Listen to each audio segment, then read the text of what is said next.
Oke.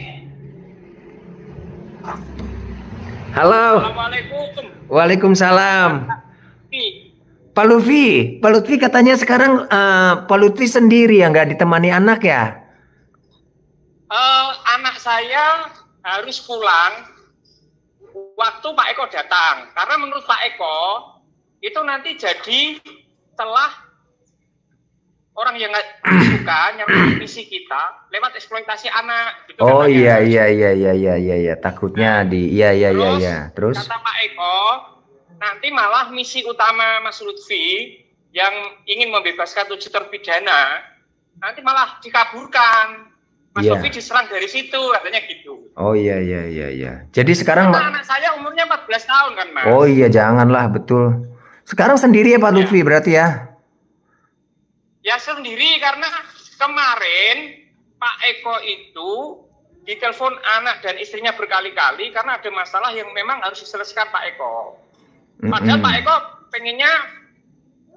pengennya nggak pulang karena dia mengkhawatirkan saya, gitu kan Mas Bari. Masya Allah. Tapi bagi saya perjuangan harus dilanjutkan. Masya Allah. Jadi saya sendiri pun berani. Bismillah. Masya Allah. Gitu. Jadi sejak kemarin saya sendiri, Mas Ferry. Iya. Saya kagum dan saya salut sama Pak Lutfi. Ini penonton, kalau yang belum tahu Pak Lutfi, tadi ada yang tanya, Pak Lutfi itu penonton, Pak Lutfi itu asal Jepara yang protes atas ketidakadilan hukum di negeri ini, atas putusan kemarin. Jadi Pak Lutfi itu dari Jepara ke Jakarta itu demo Solo sendirian, jalan kaki, murni jalan kaki dari Jepara ke Jakarta. Diluruskan kalau salah ya Pak Lutfi ya, barangkali saya salah. Gimana Mas? Kalau saya salah diluruskan. Siap. Ya, jadi Pak Lutfi itu jalan kaki dari Jepara ke Jakarta untuk bisa memohon bertemu Prabowo dan agar kasus ini itu dapat dilihat dari benar-benar dibaca dan putusannya itu seadil-adilnya. Itu teman-teman Pak Lutfi. Dan Pak Lutfi luar biasa. Nanti Pak Lutfi di Cirebon, nanti saya akan sambut dan dampingi untuk bisa bersilaturahmi ke semua keluarga terpidana. Dan Alhamdulillah. ya Pak Lutfi. Dan saya juga berharap Pak Lutfi nanti di Cirebon itu ada yang mau menemani Pak Lutfi sampai Jakarta. Saya berharap sekali seperti itu, khususnya warga-warga pribumi Saladaranya atau siapa itu di sini gitu. Saya berharap agar ada yang mau mengantar, tinggal selangkah lagi Cirebon Jakarta. Mangga temani Pak Lutfi, ayo warga Cirebon. Kita bersatu. Kalau kita melepas Pak Lutfi dari Cirebon hanya dada-dada aja, kayaknya saya ya Allah kayak ketampar gitu muka. Kalau hanya melambaikan tangan hati-hati atau kita mau kasih bekal apapun itu, tapi kalau kita tidak menemani Pak Lutfi nggak ke Jakarta, kayak ditampar beneran. Jadi untuk warga Cirebon, untuk siapapun yang melihat ini, khususnya warga Cirebon, ayo kita bersatu bareng-bareng, temani Pak Lutfi agar suara rakyat kecil itu bisa didengar oleh petinggi-petinggi negara ini dan bisa diputuskan seadil-adilnya sesuai harapan orang tua dan semua yang tahu kasus ini adalah rekayasa. Seperti itu. Betul. Iya Pak Lutfi. Jadi semoga izin ya. menyampaikan sesuatu boleh? Silakan Pak Lutfi, silakan. Ya gini, para penonton sekalian, para penggemarnya Mas Ferry, saya berangkat dari Jepara dengan modal nekat. Artinya memang itu dorongan hati nurani yang sudah tidak tertahankan karena kezaliman orang yang harusnya menegakkan hukum malah menggunakan hukum untuk menghukum orang yang tidak bersalah. Masya Allah. Dengan apa? Dengan unsur masuknya lewat fitnah. Ini kan kejam menurut saya. Iya. Sedangkan mereka yang 7 terpidana ini masih muda, sebenarnya masih bisa berkiprah untuk bangsa dan negara, tetapi karena di penjara, potensi untuk mengabdi kepada negara kan nggak ada, atau kepada masyarakat nggak ada.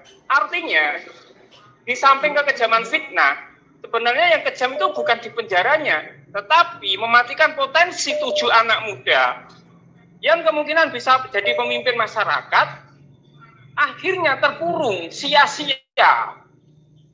Kan gini Mas Ferry, menurut saya, hukum itu harusnya dan falsafahnya adalah menghukum atau memberi sanksi kepada orang yang bersalah dan membebaskan orang yang tidak bersalah agar tercipta keadilan.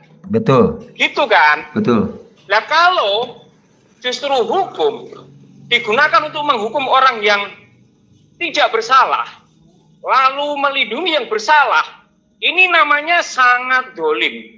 Sangat tidak manusiawi dan tidak sesuai dengan kemanusiaan yang adil dan beradab. Itu loh Mas Ferry. Iya, betul. Nah, saya jujur tidak kenal dengan 7 terpidana, dengan keluarganya. Dan saya juga waktu dekat tidak nelpon siapapun. Karena saya tulus ikhlas. Saya tidak janjian dengan Mas Ferry kan? Iya, enggak. Setelah saya jalan. Iya, betul. Karena apa gini loh Mas. Saya itu tulus ikhlas dari pribadi. Saya tidak mau pakai rencana-rencana yang mulu-mulu atau settingan, tidak. Ini murni saya bergerak sendiri. Dengan modal jual lukisan dan jual buku. Kemudian saya persiapan beli beberapa hal, langsung berangkat. Tapi alhamdulillah Mas, di tengah jalan itu ada teman yang tahu aksi ini terus ikut membeli lukisan. Kemudian ada beberapa netizen yang ngasih makanan di Semarang. Ada juga yang tiba-tiba ini minta nomor rekening transfer 100, ada yang 200. Itu Mas. Kemarin, jadi memang Gusti Allah itu memudahkan jalan saya Mas. Iya, Pak Lutfi. Kemarin tuh ada yang minta ke saya, Mas Ferry tolong minta nomornya rekening Pak Lutfi, saya sudah kirimkan dan dia bagi kabar juga ternyata pas di hari yang sama dia lagi ada musibah, jadi bersabar ya Pak Lutfi, nanti insya Allah habis tutup telepon dari saya pribadi saya pengen kasih untuk Pak Lutfi. Jadi dan teman-teman, bagi teman-teman yang ada, saya tahu penonton Verio Channel ini luar biasa nih. Bagi teman-teman ada yang pengen kasih untuk beli es atau untuk beli nasi Pak Lutfi, mangga bisa langsung menghubungi saya dan nanti saya akan langsung kasih nomor rekeningnya Pak Lutfi. Jangan ke rekening saya, tapi langsung ke rekeningnya Pak Lutfi.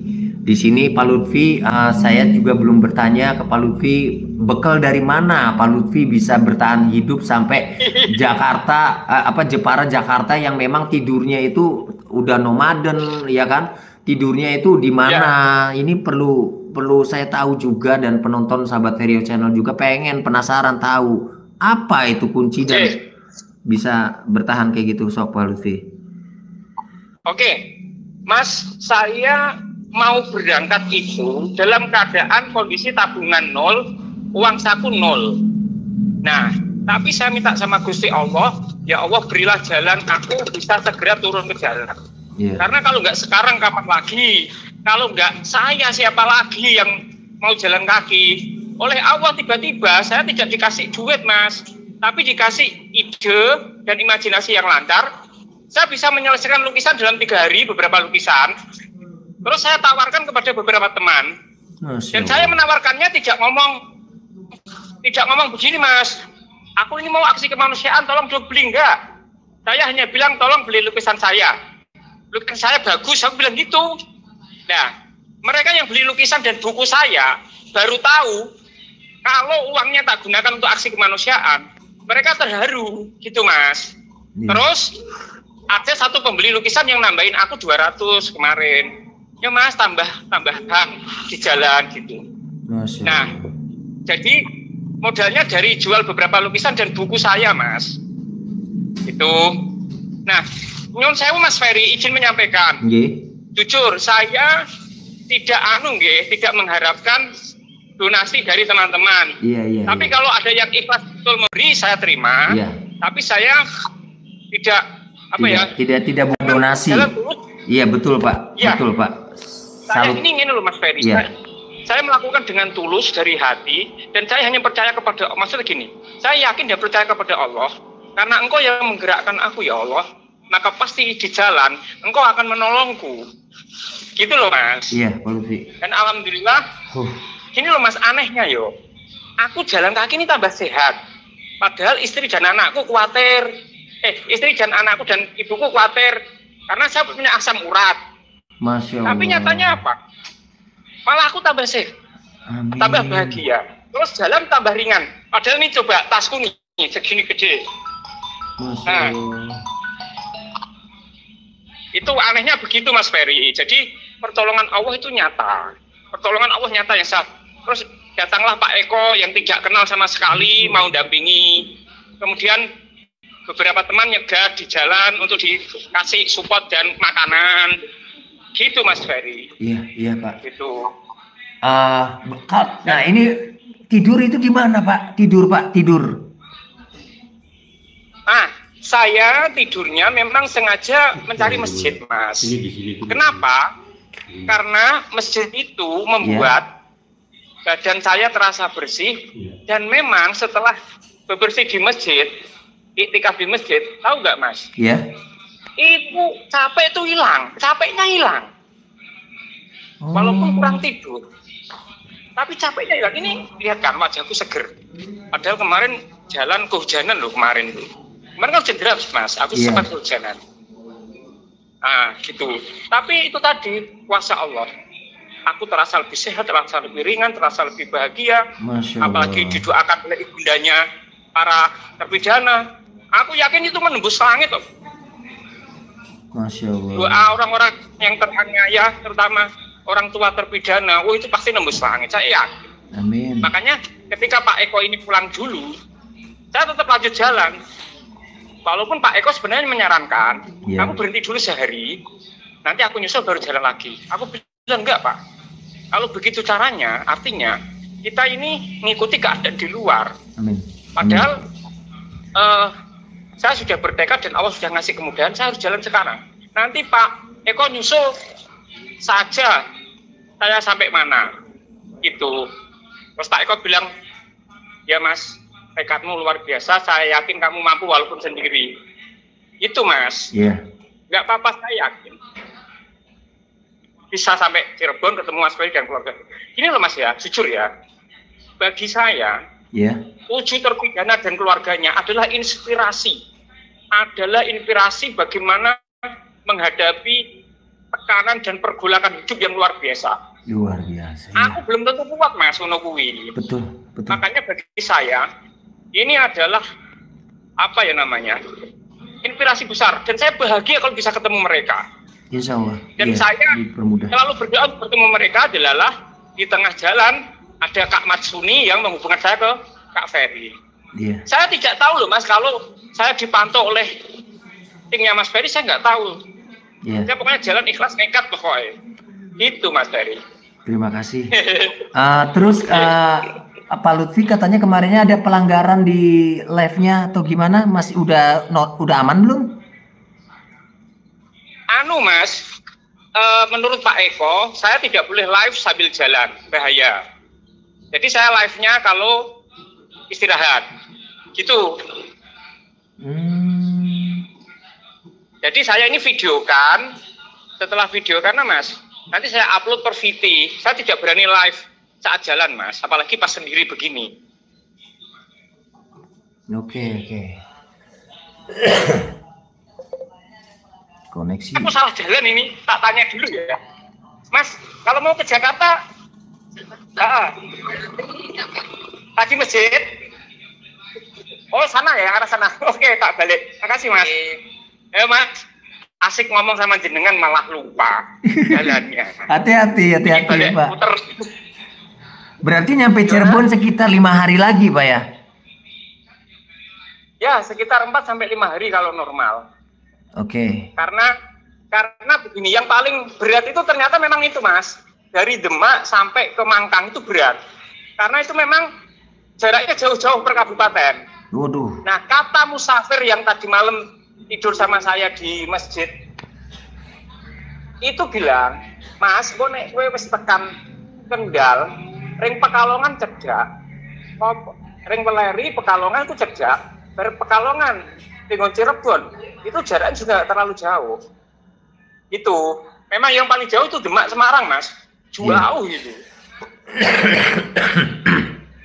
Aduh, luar biasa nih. Saya nggak sabar untuk bisa silaturahmi ketemu sama Pak Lutfi. Sehat-sehat terus ya Pak ya. Sehat-sehat terus. Jadi teman-teman, sekali lagi, Pak Lutfi itu bukan siapa-siapa dari keluarga terpidana. Pak Lutfi orang lain. Pak Lutfi itu warga yang memang tinggal jauh di Jepara sana. Dan Pak Lutfi ini tidak terima kalau memang ada ketidakadilan dalam hukum negara ini yang memutuskan ditolaknya peninjauan kembali kasus Vina. Dan di situ ada 7 nyawa yang memang harus diperjuangkan, orang-orang yang tidak bersalah. Ada keluarga yang memang menantikan kedatangannya. Betul ya Pak Lutfi ya? Jadi Pak Lutfi akhirnya bertekad diri untuk aksi demo sendiri, berjalan kaki dari Jepara ke Istana Negara. Semoga juga nanti banyak media yang mendukung Pak Lutfi agar bisa menjembatani bertemu dengan Presiden, agar bisa menyuarakan, ini loh Pak, ada seperti ini loh Pak, tolong Pak dilihat, tolong Pak rakyat kecilmu. Kan seperti itu Pak Lutfi ya tujuannya.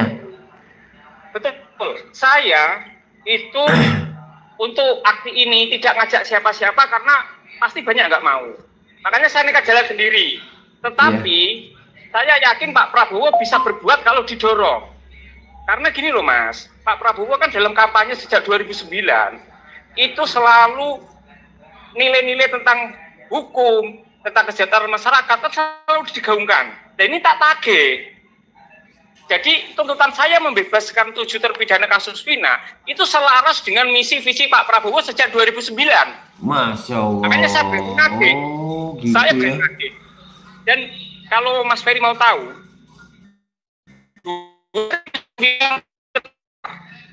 Partai Gerindra mendaftar sebagai partai untuk peserta pemilu, saya ikut ngambilin KTP di beberapa kabupaten di Jawa Tengah agar terpenuhi jumlah KTP yang disetor. Kenapa? Karena waktu itu saya waktu itu saya sudah mempelajari betul tentang Pak Prabowo dan Partai Gerindra, visi-visinya tak baca, dan saya suka namanya Gerakan Indonesia Raya. Itu. Nah, tetapi terus 2014-2019 saya rela bertengkar dengan sahabat, orang tua maupun saudara karena milih Pak Prabowo. Waktu itu di kampung saya Pak semuanya 95%, 98% Pak Jokowi. Ya Pak Prabowo. Karena apa? Di kampanye beliau janji-janjinya bagus-bagus untuk masyarakat dan hukum, pemberantasan korupsi. Maka saya berani nagih, gitu Mas. Dan wajib ditagih, untuk jadi presiden, no? Iya, betul. Gitu. Betul, Pak. Nah, kalau saya tidak berangkat sekarang, Mas, walaupun dengan modal seadanya, kapan lagi? Terus, apakah harus dibiarkan kasus-kasus seperti itu terpidana ini menimpa orang lain? Iya. Maka saya bergerak sekarang, gitu. Mumpung Pak Prabowo isi anyar unyu-unyu jadi presiden, dan dia janjinya seperti kasus-kasus ini akan diselesaikan. Amin, amin. Iya Pak. Terima kasih banyak Pak Lutfi. Pokoknya Pak Lutfi jaga-jaga kesehatan. Kita jangan sampai putus komunikasi sampai pada saatnya nanti Pak Lutfi datang ke Cirebon ya Pak ya. Siap. Terus nanti apa namanya video ini saya upload di konten saya, boleh Pak? Boleh. Silahkan dengan senang hati. Terima kasih banyak Pak. Terima kasih banyak. Yes. Pak Lutfi hati-hati di jalan ya. Nanti apa namanya? Nanti apa namanya? Saya ada sedikit rezeki untuk Pak Lutfi. Terima kasih banyak Pak Lutfi. Yes, siap. Matur nuwun, salam hormat. sampaikan salam saya kepada orang tua dan keluarga 7 terpidana. Karena saya terinspirasi dengan ketabahan mereka, Mas. Iya, iya. Itu ya. Iya. Sampai jumpa di Cirebon, Mas Ferry. Sama-sama, Pak Lutfi. Terima kasih. Assalamualaikum. Waalaikumsalam warahmatullahi wabarakatuh. Terima kasih. Wah.